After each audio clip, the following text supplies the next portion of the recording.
Tema yang diberikan dalam untuk firman Tuhan pada sore hari ini ialah setia seperti Yesus.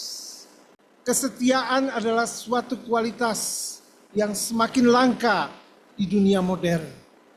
Begitu banyak orang yang begitu gampang memulai sesuatu dengan penuh semangat.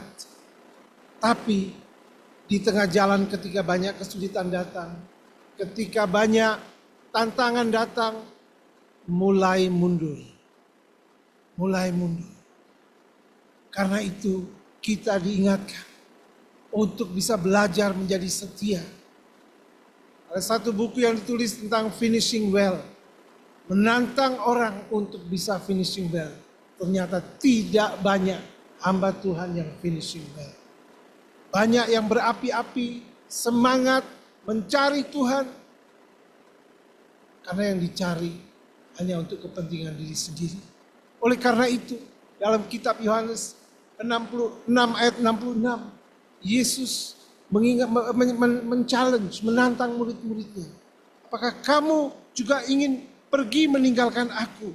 Karena ketika orang-orang itu melihat, menyadari betapa besar, betapa mahal harga yang harus dibayar dalam mengikuti Yesus.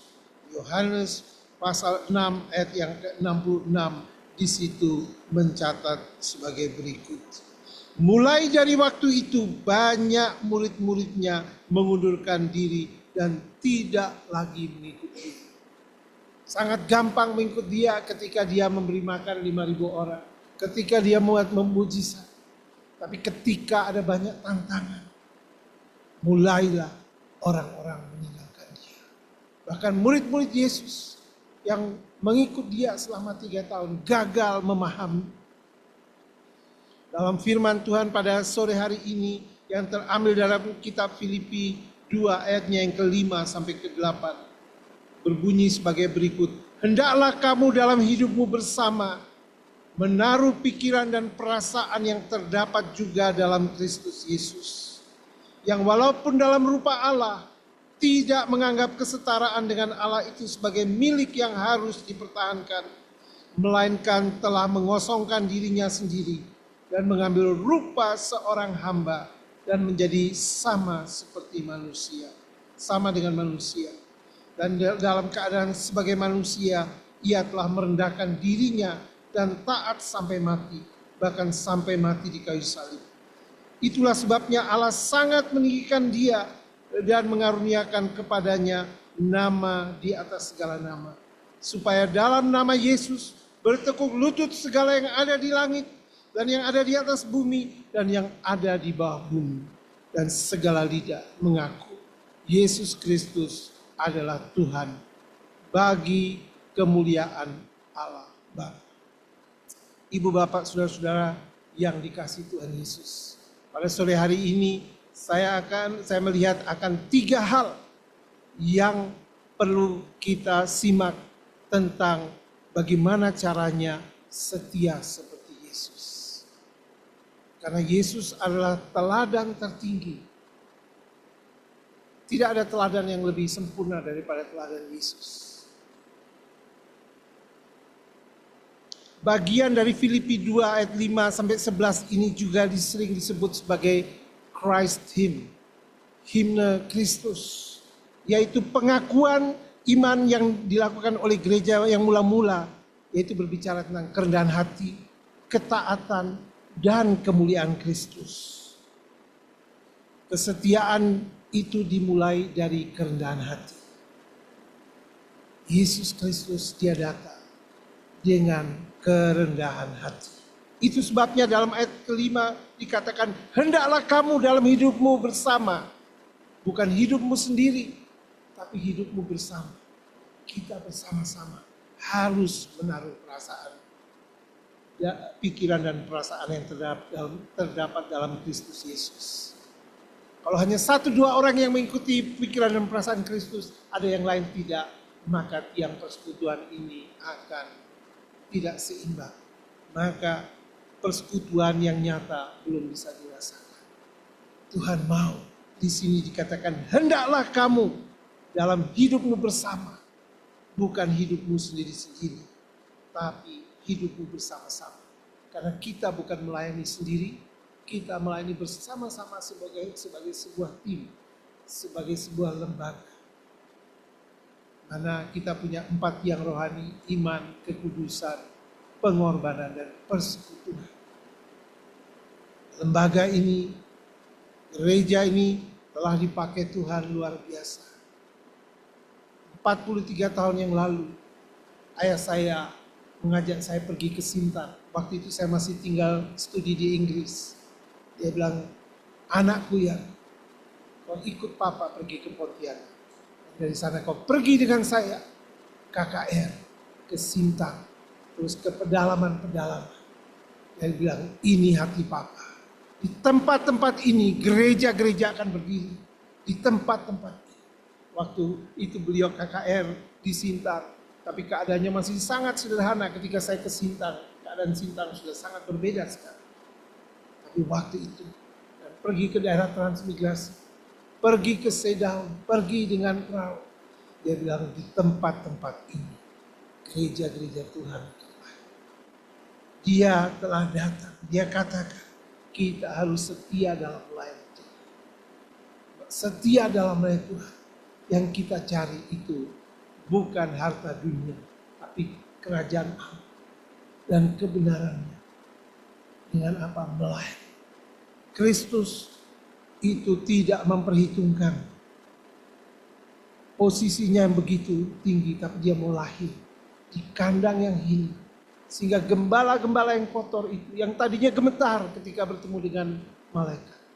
Tapi mereka ketika mengalami Tuhan, mereka dipenuhi dengan keberanian untuk menciptakan.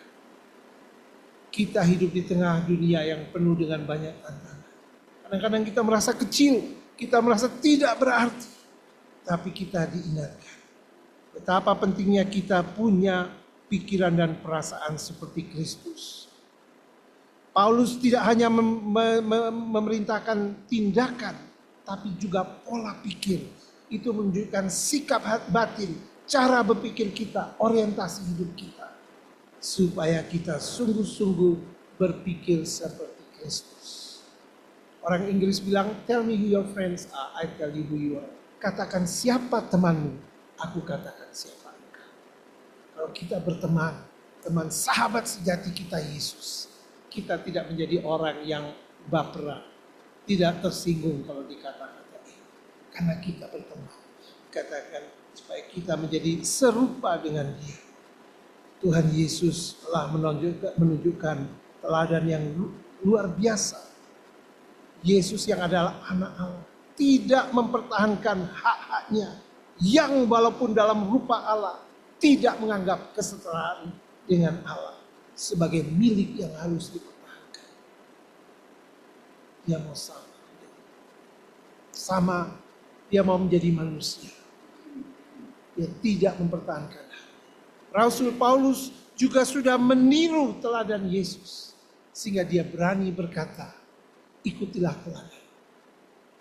Di dunia sekarang ini kekurangan mengalami krisis teladan. Karena itu dunia tidak lagi melihat kasih Kristus yang nyata. Dunia merindukan melihat kasih Kristus yang nyata. Oleh karena ini tugas kita sebagai hamba-hamba Tuhan yang baru dilantik, baru ditabiskan, dan juga hamba-hamba Tuhan yang sudah lama berjalan dengan Yesus. Jangan kita merasa kita sudah jauh. Kita harus merasa kita masih baru. Supaya kita punya kerinduan untuk terus belajar, untuk diperbaharui, untuk belajar lagi. Bahkan yang senior tidak boleh malu belajar daripada yang muda-muda. Waktu saya menjadi misionaris di Kirgistan, saya pikir saya datang ke sana hanya untuk mengajar orang-orang Kirgis. Tapi saya melihat kehidupan mereka. Mereka menghayati firman dengan sungguh-sungguh di dalam penganiayaan yang dialami. Mereka katakan ketika ada seorang teman yang ditarik dari kota yang ada di kota Narin ketika dia percaya Yesus, ditarik dengan kuda dan diseret dan melihat tubuhnya berdarah-darah. Dan dia katakan dari kota Narin ke kota Bishkek hanya ada satu jalan. Kita harus lewat jalan itu. Dan saya telah menemukan kebenaran. Hanya ada satu jalan yaitu jalan keselamatan dalam Yesus Kristus. Karena itu, aku merasa sukacita. Sukacita di tengah pergumulan. Karena teman ini, dia sudah mengalami. Dan dia sungguh setia, itu dimulai dengan kerendahan hati. Ketika ditolak, ketika diolok-olok, tapi dia berjalan dengan kesetiaan, dengan kerendahan hati. Tuhan mau kita diingatkan, apa yang dilakukan Yesus harus kita pikirkan setiap hari. Kita lihat ketika kita disinggung, ketika kita mengalami tantangan di ladang, kita lihat mata kita tertuju pada Yesus. Dan kita akan diingatkan kesetiaan yang dia lakukan. Yang mau lahir di kandang yang hina. Sehingga kita yang tidak layak dilayakkan. Roma 5 ayat 8 menyatakan dia mati untuk orang-orang. Mati untuk kita ketika kita masih orang berdosa. Ibu bapak saudara-saudara sekalian yang dikasihi Tuhan Yesus.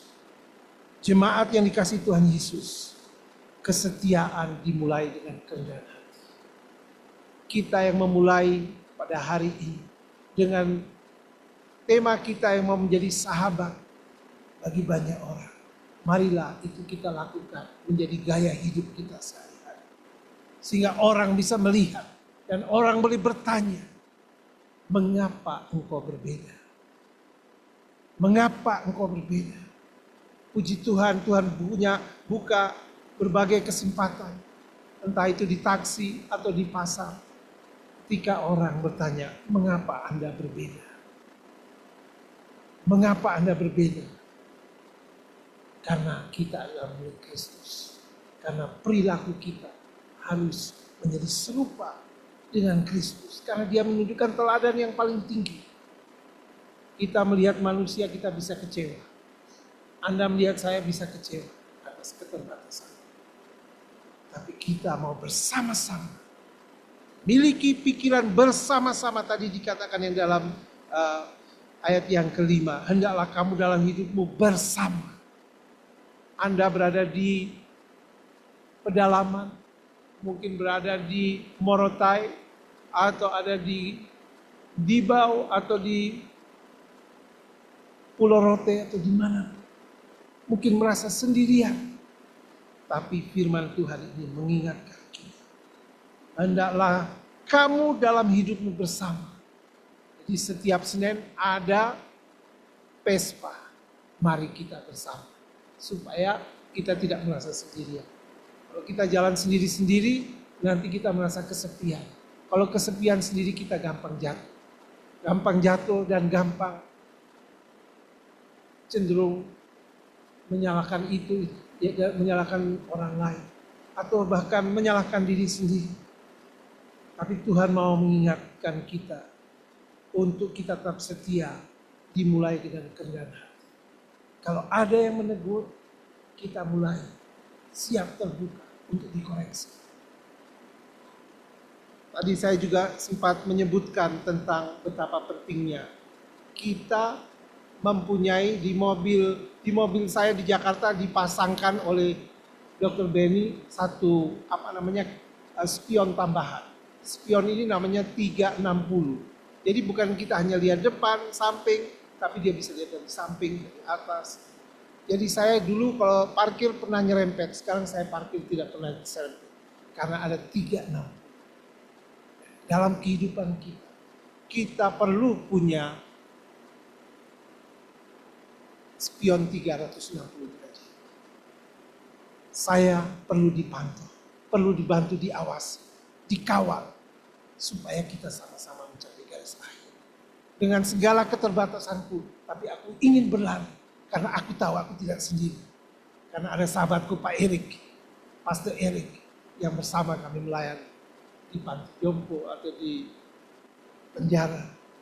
Aku tidak sendiri. Walaupun di rumah aku tinggal sendirian, tapi ternyata aku tidak sendiri. Dalam persekutuan yang begini indah, kita bersama-sama. Memang sungguh indah. Ini sidang sinode, tapi rasanya seperti suasana retreat. Amin. Karena ada keteladanan dari Kristus. Mari ibu bapak saudara, Kita sungguh setia dimulai dengan kerendahan hati. Kalau kita mau dengan rendah hati, maka orang akan bertanya, siapa Anda? Maka orang akan lebih terbuka ketika kita menyampaikan, karena aku punya sahabat sejati yang telah merubah hidup. Aku yang tidak layak telah dirubah oleh sang sahabat sejati, yaitu Yesus. Karena apa?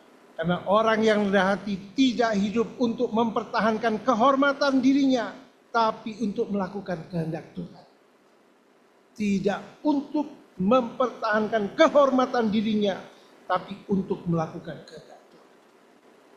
Karena kita harus selalu berjalan di balik salib Kristus. Orang harus melihat Yesus dalam kehidupan kita. Murid-murid Yesus dengan segala keterbatasan dan kesederhanaannya, ketika Roh Kudus turun ke atas mereka, mereka punya keberanian yang luar biasa. Sehingga para ahli Taurat pun tercengang, terkagum-kagum sebagaimana tercatat dalam Kisah 4 ayat 13. Ibu bapak, saudara-saudara yang dikasihi Tuhan Yesus, kesetiaan dimulai dari kerendahan hati. Hanya dengan kerendahan hati kita makin rendah, ya. He must increase, we must decrease. Dia harus makin bertambah, ku makin berkurang. Semakin kita berkurang, orang makin lihat Kristus yang bercahaya dalam kehidupan kita.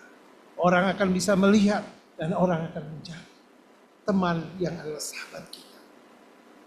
Wanita Samaria yang telah gagal itu dalam kehidupannya, ketika dia berjumpa dengan Yesus, dia masih belum dibaptis, tapi terjadi KKR di kampungnya. Dan ada banyak orang dimenangkan. Seluruh kampung datang. Ibu bapak saudara sekalian, dalam pelayanan kita, kita tidak usah takut kita sendirian. Tuhan mau pakai setiap kita menjadi alatnya. Dan kita harus komunikasi satu dengan yang lain. Komunikasi dalam korwila, komunikasi juga dengan kita punya hamba-hamba Tuhan senior yang dipakai Tuhan luar biasa. Kita bersyukur mereka masih ada. Karena kita diingatkan juga dalam hakim-hakim dulu. Karena tua-tua itu hidup dengan takut akan Tuhan selama Yosua hidup. Tapi kemudian muncul satu generasi baru yang tidak tahu apa-apa yang dilakukan. Akhirnya mereka melakukan yang jahat di mata Tuhan. Kita perlu ingat akan teladan orang-orang tua kita. Perlu kita membuka hati. Kalau ada pergumulan jangan simpan sendiri. Jangan simpan lama-lama. Kita buka hati kita. Ada Bapak Sastra, ada Bapak Rumah Lewang, ada Bapak Niko. Dan juga masih ada. Kita punya Bapak Ponsius, Ibu Susana. Ada Oma Yo, ada banyak tua-tua yang begitu setia. Mereka telah menjadi teladan tentang kesetiaan. Selain saya mengikuti teladan Yesus, saya mengikuti teladan para pendahulu yang telah membuktikan hidupnya. Saya jalan dengan Pak Niko di Sintang, di tepi Sungai Kapuas. Pak Niko kemudian di tengah suasana seperti ini, bulan puasa, dia memberitakan, mendoakan orang yang perlu didoakan. Di situ saya bisa belajar keteladanan. Ibu bapak saudara sekalian, yang pertama tadi ialah kesetiaan dimulai dari kerendahan hati. Yang kedua, kesetiaan dibuktikan melalui ketaatan. Penting sekali. Ini dalam ayat yang ke-7 dan 8. Melainkan ia telah mengosongkan dirinya sendiri. Mengosongkan diri atau merendahkan diri. Ini tidak berarti Yesus berhenti menjadi Allah. Tapi ia rela melepaskan hak-hak kemuliaannya dan mengambil rupa seorang hamba. Rasul Paulus pun juga menunjukkan teladan yang sama dalam Filipi 3 ayat yang ke-8. Malahan segala sesuatu kuanggap rugi karena pengenalan akan Kristus Tuhanku. Lebih mulia daripada semuanya. Oleh karena dialah aku telah melepaskan semuanya itu dan menganggapnya sampah supaya aku memperoleh Kristus. Hak-haknya dia tidak perhitungkan. Kita harus sama-sama. Supaya kita bisa maju bersama, kita harus bersahabat. Kita harus punya teachable spirit. Roh yang mau belajar. Belajar dari adik tingkat, belajar dari yang muda. Saya banyak belajar dari Pastor Eric dan Pastor Dom. Mereka lebih muda. Ada banyak hal yang mana Tuhan bukan. Dan saya boleh belajar. Dalam melayani Tuhan kita tidak usah gengsi. Karena Tuhan lihat hati kita itu. Kita harus sungguh-sungguh terbuka. Para pendahulu kita, hamba-hamba Tuhan di sini, misionaris yang datang mereka, saya baru tahu mereka orang hebat-hebat ketika saya hidup di negaranya. Saya sudah ke 57 negara, hampir 27 tahun. Saya ternyata mengenal bahwa ternyata mereka-mereka yang datang ke sini bukan orang yang sembarangan, orang yang hebat, mengorbankan semua kehebatan mereka, gaji yang besar, kenyamanan hidup untuk datang kemari. Itulah teladan, itulah bukti. Mereka sudah tunjukkan bagian mereka. Sekarang waktunya bagi kita untuk menunjukkan bukti, untuk menunjukkan bahwa kita adalah hamba-hamba yang setia. Karena itu supaya tidak ada satu orang pun yang gagal. Tidak ada satupun orang yang berhenti di tengah jalan. Tantangan akan semakin berat. Tapi kita tidak sendirian, ibu bapak, saudara-saudara yang dikasihi Tuhan. Kita tidak sendirian, karena ada teladan yang luar biasa. Ia merendahkan dirinya dan taat sampai mati, dan bahkan mati di kayu salib. Salib adalah simbol kehinaan terbesar dalam dunia Romawi, namun Yesus tetap setia kepada kehendak Bapa. Saya juga mengalami keteladanan dari teman-teman saya. Saya pernah bergabung dengan satu pemuritan yang mana saya juga perkenalan kepada teman saya, Bapak Dr. Sam Litik, yaitu Global Disciples. Saya sudah dibawa ke berbagai negara di dunia untuk melakukan pemuritan, discipleship. Mereka membiayai perjalanan saya. Pergi ke Ekuador, ke Meksiko, ke Kenya, ke India, dan berbagai Kyrgyzstan dan berbagai negara. Saya heran, kenapa dalam satu konferensi pemuda di Jerman, ketika ada 1.500 pemuda yang berkumpul, mereka tidak cari pemuda Jerman, dia cari seorang pemuda, ein Ausländer, orang asing di negeri itu. Aku dipilih, diajak, dilatih mereka, dibiayai, pergi keliling ke berbagai negara. Kemudian satu saat, satu peristiwa yang sangat mengharukan, kita melakukan perjamuan kudus. Kemudian apa yang dilakukan sebelum perjamuan? Mereka membasuh kaki. Mereka katakan, on behalf of American people, I want to apologize to you. Atas nama orang Amerika, aku meminta ampun kepadamu. Membasuh kakiku, bukan hanya dibasuh begitu, tapi setiap jari-jari dibasuh. Saya lihat air mata yang deras. Dan dia katakan, ampuni kami orang Amerika. Itu mengubah cara berpikir saya. Sejak itu saya tidak berani melihat orang lain dengan merasa saya lebih ini dan itu. Saya merasakan ketidaklayakan.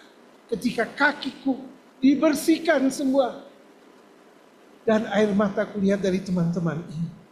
Dan berkata, forgive us. Dan dia katakan, I'm willing to die.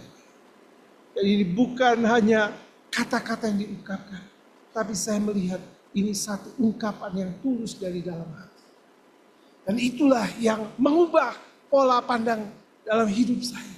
Betapa penting saya menghargai saudara-saudaraku yang lain. Dalam kerajaan Allah semuanya penting. Karena seringkali kita hanya melihat dari luar, dari kacamata kita. Tapi Tuhan melihat dari lubuk hati yang terdalam. Ibu bapak, saudara-saudaraku yang dikasihi Tuhan. Tuhan mau kita membuktikan dengan ketaatan kita. Lewat ketaatan kita, dunia boleh bisa melihat ada pengharapan. Bahwa di GMII ini ada persahabatan. Bahwa mereka adalah sahabat Kristus. Mereka adalah sahabat karib Yesus. Karena apa? Karena kita mau taat. Karena dengan ketaatan, bukan dengan kegagahan, bukan dengan kehebatan yang kita pamerkan, tapi dengan kehancuran hati, dengan kerendahan hati, dengan kesetiaan yang dibuktikan melalui ketaatan. No crown without cross. Seringkali kita ingin pasang mahkotanya sekarang, tapi Tuhan bilang nanti tunggu sampai Tuhan Yesus datang. Karena kesetiaan yang ketiga, kesetiaan berakhir pada kemuliaan. Ayat yang ke-9, inilah sebabnya Allah sangat meninggikan dia. Kenapa dia ditinggikan? Karena dia sudah taat. Taat, dia sudah tune in completely. Kalau gitar di tune in suaranya persis sama. Jadi apa yang disuarakan Yesus itu adalah suara dari Allah. Ibu bapak saudara-saudara sekalian, kita adalah saluran. Saluran itu harus bersih dan transparan. Air yang masuk dan yang keluar jumlahnya harus sama. Bukan jumlah yang sama, tapi kualitasnya harus sama. Kalau kualitasnya dan jumlahnya sama, hasilnya juga dari yang dalam, input dan outputnya sama. Tapi kadang-kadang keangkuhan kita, ada dosa-dosa yang tersembunyi, gengsi kita, hal-hal yang mana telah mendukakan hati Tuhan. Sehingga tidak terlihat air yang masuk bersih tapi yang keluar kotor. Jumlah yang masuk banyak, yang keluar sedikit. Karena itu kita mau menjadi sahabat Allah. Marilah kita menjadi sahabat sejati dengan hatinya Tuhan. Bukan hati kita, tapi hati Tuhan, hati yang telah diperbarui. Karena ketaatan Kristus, Allah meninggikan dia. Luar biasa, dia ditinggikan setinggi-tingginya dalam bahasa aslinya. Allah memberikan Yesus nama di atas segala nama. Di bawah langit, di bumi dan di bawah bumi. Jadi tidak ada tempat di mana nama Allah, nama Yesus tidak akan ditinggikan. Karena itu tugas kita untuk memberitakan. Karena sekarang setiap hari ada 50.000 orang yang mati tanpa sekalipun mendengar nama Yesus. 50.000. Tuhan mau kita bertanggung jawab dengan pakai nama gereja misi. Kalau gereja misi kita harus bermisi, amin. Kita harus bermisi. Misi lahir dari hati Allah dan misi harus ada di hati kita. Dan kita pergi, kita memandang orang dari kacamata Tuhan. Sehingga kita memandang orang sebagai jiwa yang perlu dijamah oleh Tuhan. Kita bertemu orang di desa, di pedalaman kita tidak rasa kita lebih hebat. Tapi kita bertemu orang-orang yang berpendidikan tinggi, orang dengan harta yang banyak, orang dengan kedudukan tinggi. Kita tidak minder. Karena kita adalah utusan Tuhan. 2 tahun lalu saya dapat kesempatan ke China. Di sana bertemu dengan tokoh-tokoh penting. Dan apa yang dilihat, semua diperkenalan dari Indonesia, semua orang-orang penting. Dan mereka tanya, who are you? I am an ambassador for Christ. Ambassador, utusan. Dan ibu yang menjadi pemandu itu kemudian berkata, di tengah semua tamu yang datang, engkau telah memberi dampak. You influence me more than anyone else. Engkau telah memberi pengaruh lebih daripada yang lain. Bukan karena kuat, gagah, hebat. Tapi di tengah kesederhanaan dan keterbatasan, aku bersembunyi di balik salibnya. Supaya orang bisa tahu bahwa aku adalah diutus Tuhan. Dan masing-masing kita adalah utusan Tuhan. Karena itu ibu bapak saudara sekalian, kesetiaan kepada Tuhan mungkin membawa penderitaan sekarang. Tapi pada akhirnya Tuhanlah yang memuliakan orang-orang setia. Sekarang ini ketika kita menghadapi tantangan, mahkota disimpan di hati kita. Nanti waktu Tuhan datang, itu hanya Tuhan sendiri yang menaruh di kepala kita. Jangan kita taruh di kepala kita sekarang. Mari kita melayani bersama-sama. Sebagai tim, sebagai satu persekutuan bersama-sama. Saya juga ingin belajar dari semua teman-temanku, mitra kerja yang sudah lama dilantik, senior-seniorku, dan bahkan yang masih baru dilantik. Kita bisa bertemu bersama. Kita bisa menggetarkan Indonesia. Dunia akan bisa melihat. Ketika melihat, ketika setiap kita mulai ambil waktu. Tuhan berikan aku jiwa. Tuhan berikan aku jiwa.